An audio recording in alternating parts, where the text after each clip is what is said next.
देश में कथाकथित बुद्धिजीवियों के द्वारा एक पैमाना बना दिया गया है कि अगर होशियार हो तो गणित विषय ले लो, इंजीनियरिंग करो, बहुत स्कोप है। अब छात्रों के हालात भी कुछ ऐसे हैं कि इंजीनियरिंग पूरी होने के बाद ही वे तय करते हैं कि आगे भविष्य में कमाने के लिए क्या करना है। दशकों से हिंदुस्तान के छात्रों पर यह दबाव बनाया जा रहा है कि जिंदगी में कुछ अच्छा करना है तो इंजीनियरिंग कर लो। इस पूरे माहौल के बीच बीटेक करना जब छात्रों की हॉबी बन चुका था तो कुकुरमुत्ते की तरह देश के हर कोने में इंजीनियरिंग इंस्टीट्यूट खड़े हो गए। फलाना इंस्टीट्यूट ऑफ इंजीनियरिंग से लेकर ढिकाना इंस्टीट्यूट ऑफ साइंस तक सभी ने कोहराम मचाया। सरकार को सामने आकर कहना पड़ा कि प्राइवेट कॉलेज अपने नाम में इंडियन ना लगाएं। अब हम ये सारी बातें आपको इसलिए बता रहे हैं क्योंकि पिछले एक दशक में इंजीनियरिंग इंस्टीट्यूट्स की संख्या काफी कम हो गई है। अब तक कुल 5 दर्जन से भी ज्यादा कॉलेज बंद हो चुके हैं। तो क्या कुछ बदल गया है आज के वक्त में, जानने के लिए हमारे साथ अंत तक जरूर बने रहें। नमस्कार, मैं हूं श्रेय आर्या और आप देख रहे हैं द बेजोड़ भारत। अगर आप हमारे चैनल पर नए हैं तो इसे सब्सक्राइब करके घंटी का लाल बटन जरूर दबा दें।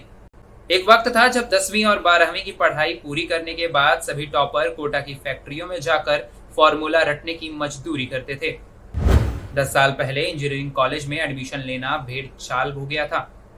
लोग डोनेशन वाले कोटे से भी अपने बच्चों को इंजीनियरिंग कॉलेज में दाखिला दिलवाते थे। किसी के पास भी यह सोचने का वक्त नहीं था कि इतनी बड़ी तादाद में जो इंजीनियर पैदा हो रहे हैं उनकी गुणवत्ता का क्या, साथ ही हमारे देश में क्या इतनी नौकरियां हैं जो उन्हें मुहैया कराई जा सकें।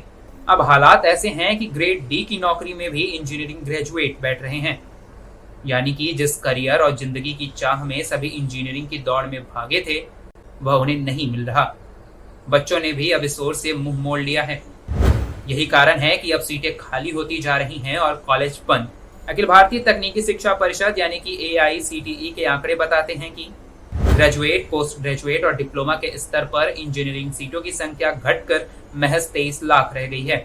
इस वर्ष भी प्रवेश की क्षमता में तकरीबन 1.5 लाख की कमी देखी गई है। हालांकि इस गिरावट के बावजूद भी देश भर में 80% टेक्निकल एजुकेशन के क्षेत्र में इंजीनियरिंग की सीटें ही हैं। इंडियन एक्सप्रेस की रिपोर्ट कहती है कि सबसे ज्यादा सीटें 2014-15 में थीं, जो कि 32 लाख थीं, लेकिन तब से लेकर अब तक 400 से भी ज्यादा संस्थानों पर ताले लग चुके हैं।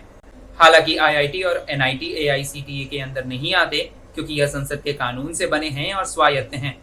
अब इंजीनियरिंग इंस्टीट्यूट्स के साथ गड़बड़ क्या हो गई, हम आपको यह समझाने की कोशिश करते हैं।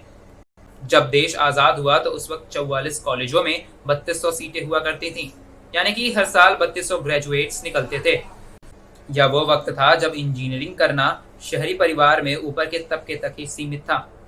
पंचवर्षीय योजना के तहत 60 के दशक में केंद्र सरकार की तरफ से और भी ज्यादा इंजीनियरिंग इंस्टीट्यूट को खोले जाने की बात कही गई, जिसके बाद IIT और NIT अस्तित्व में आए।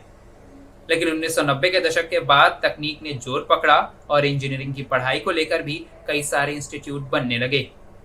धीरे धीरे वह वक्त भी आया जब बाजार में इंजीनियर भरने लगे, लेकिन इंस्टीट्यूट की तरफ से ना ही अच्छी फैकल्टी मुहैया कराई जा रही थी और ना ही सुविधाएं, जिसके कारण धीरे धीरे बेरोजगारी की समस्या ने अपना पैर पसार लिया और लोगों का इंजीनियरिंग की तरफ से मोह भंग हो गया। इंस्पायरिंग माइंड्स नाम की संस्था तो यह कहती है कि देश भर के 80% इंजीनियरिंग ग्रेजुएट्स नौकरी करने के लायक भी नहीं हैं। फिलहाल के लिए इस वीडियो में इतना ही। देश और दुनिया की तमाम खबरों के लिए आप बने रहें हमारे साथ। प्रणाम।